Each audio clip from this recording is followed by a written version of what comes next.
Thank you so much to my Patreon supporters.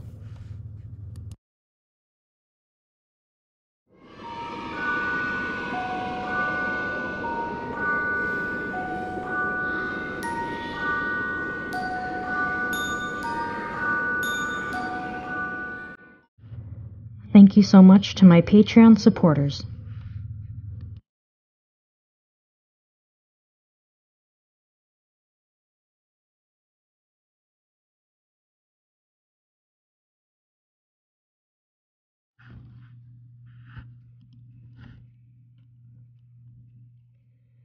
I'm so thankful that summer is finally here. But this morning I was kind of surprised when I looked at the calendar and saw it was already May. April flew by, but thankfully it took the last of the chilly weather with it. As I put my daughter down for her nap, I start to cover her up with an old baby blanket that my grandmother had made for me when I was a baby. Something about those hand-stitched roses lining the edges of the fabric feel like home, reminding me of summers of my childhood spent sitting on her living room floor, watching her hands work magic with that threaded needle. I quickly decide against using the blanket on my daughter as I wipe a bead of sweat off my old temple with the back of my hand. Instead, I fold the blanket neatly and hang it over the railing at the foot of her crib. I turn and pull one of my grandmother's old wall decorations out from the box on the floor and reach up to hang it on the nail on the wall across from where my daughter is now sleeping. I put the newly hung curtains to the side to allow a fresh summer breeze to come in through the window, carrying the scent of the former residents' rose bushes with it.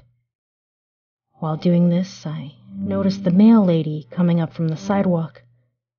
I tiptoe out of my daughter's room and run to the door to greet her on the porch. "You got something for me?"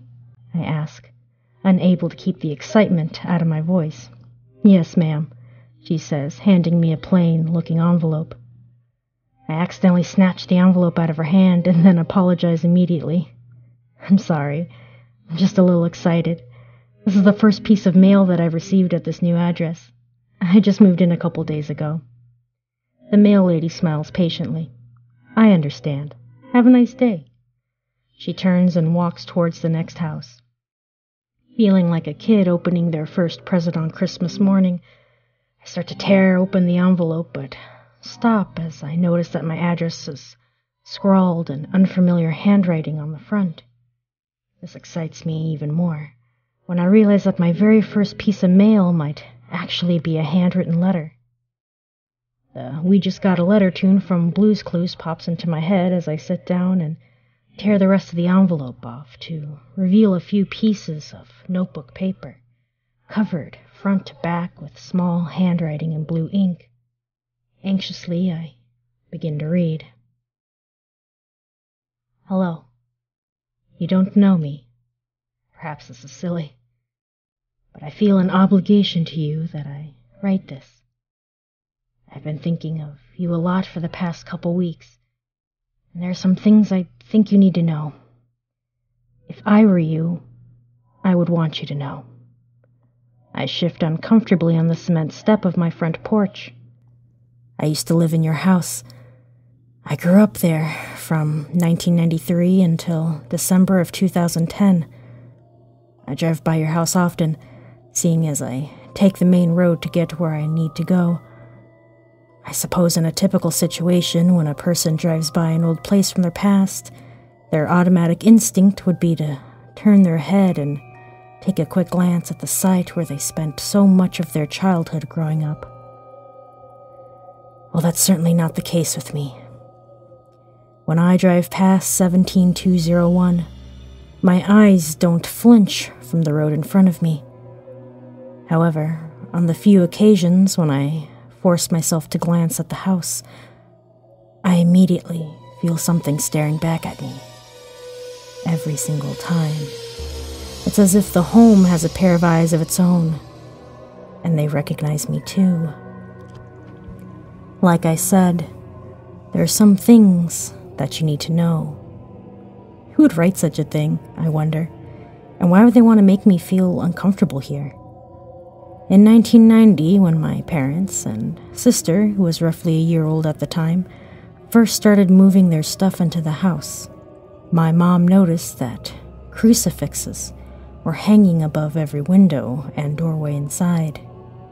In a way, she found comfort in seeing them. My mother said that they made her feel safe, but my dad thought they were a little weird. Within the few first months of them living there, my mom noticed that, one by one, the crosses started to disappear. She assumed that it was my dad who had been taking them down discreetly because they had been making him uncomfortable. She thought it was sweet of my father to sort of take his time doing it like he was trying to be nice about it, and ease the crosses away from her one at a time, so she wouldn't be offended by their sudden absence. One day, after the crosses had all been removed, my dad asked her where she had put them because he had favored one particular cross that had been hanging above the window in their bedroom. Of course, this upset my mother. She thought he was teasing her. When she realized that he wasn't, they actually searched the house for the crosses, thinking some of them might have just fallen off the wall and landed on a bed or behind the couch or something. They never did find them. Without realizing it, I look away from the letter and walked to my car to grab my pack of cigarettes from the glove compartment. I placed one between my lips with shaking fingers. Why are my fingers trembling? After I was born, my sister and I shared the master bedroom. There would be nights when our mom would carry us to bed after we had fallen asleep on the couch, and the phone would ring or something would distract her, and she would leave the room. A few moments later, she would remember that she had forgotten to tuck us in, or that she hadn't covered us up at all. She would return to our bedroom and stop in the doorway, confused to see that the blankets were already covering us, neatly tucked in around us while we were sound asleep. My mother viewed whatever might have been in that house as harmless or even protective, until a few years later, when my sister would cry inconsolably until our mom would let us sleep in the living room. My sister would always say how she felt ill in our room, like something was bad in there. Growing up, we would spend our summers and weekends sleeping on the couch rather than in our own beds. When I was 7, my mom said she woke up in the middle of the night because she heard one of us crying and calling out for her from our bedroom. Still half asleep, she got up and went into our bedroom and turned on the lights, only to give herself a mini panic attack at the sight of an empty room, before remembering that my sister and I were actually on the other side of the country in Oregon, visiting our uncle at the time. We were always seeing and hearing strange things in that house. When any of us would sit in the recliner in the living room and watch TV, we would often see a tall, dark shadow figure in the hallway out of the corner of our eye. Eventually, we just stopped sitting in that chair and started sitting on the couch or the floor so we couldn't see into the hallway.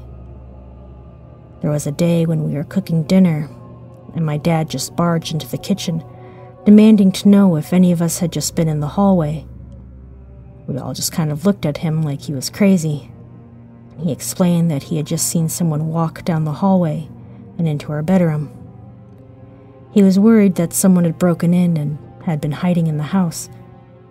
Of course, neither he nor his baseball bat found anyone among further investigation. Whenever our cousins or friends would sleep over, we would all take turns between sleeping on the couches or on the living room floor. Our guests who were sleeping on the floor would often wake us up scared because they heard weird noises in the basement under them. A lot of strange things happened in that basement. At one point, our cousin moved in with us, making a room down there. During his second week of staying there, he was awoken by the sound of humming and rustling bags. He started talking to my mom, assuming that the noises he was hearing were just her going through bags of dirty clothes and doing the laundry. When she didn't respond, he got up and walked to the other side of the basement to the washing machine, only to discover that he was alone in the basement. When I was in middle school, I remember heading into the basement to toss some dirty clothes into a basket by the washer. When I got to the stairs, I froze. I looked up just in time to see the head and shoulder of a dark figure peek out from behind the furnace in the middle of the basement. Naturally, I dropped my clothes and ran. From that day until the day we moved out, I refused to go into that basement. My mom was often afraid to go into the basement alone, so she would make my dad go with her. This strange phenomenon continued into my high school years.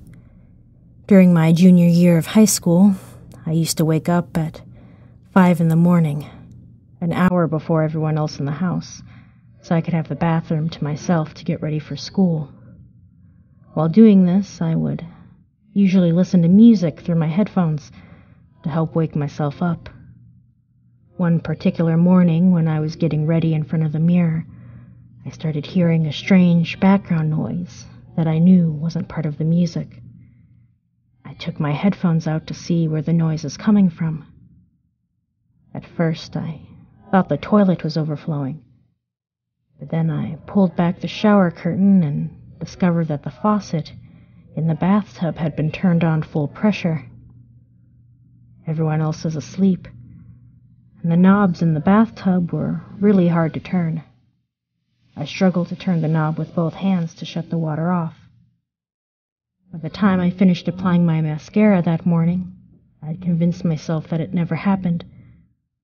I mean, if whatever had the strength to turn on the old faucet in the bathtub, what else did it have the strength to do? Luckily, we didn't live in that house long enough to find out. A couple months later, a week after my 17th birthday, we moved out. I apologize for the length of this letter, but I assure you that this is just a brief summary of all the strange things that have happened there in that house. At this point, you probably think that I'm crazy. Or maybe you don't. Maybe there's a reason why you read this letter to the very end. Maybe you have experienced some unexplainable things for yourself. Well, I'm here to assure you that it wasn't all in your head. Anything that you have seen or felt was very real. I also wanted to write you this letter because I've heard that the reconstruction or redecoration of any building can often trigger the activity of whatever might still be residing within it. Just know that you're not alone. Please be careful. I will continue to pray for you. After reading the letter, I continued to sit on the front porch step. I stare at the traffic on the road in front of me and watch as the cars go back and forth in a hypnotic manner. I look at the pile of cigarette butts on the sidewalk in front of me and laugh out loud. I haven't smoked this many cigarettes at one time since I was 18 years old. I'm reluctant to admit that that letter definitely had me going there for a minute. But the person who took the time to write something so long and ridiculous to a stranger must have been bored, not to mention crazy. Too bad I don't believe in that stuff.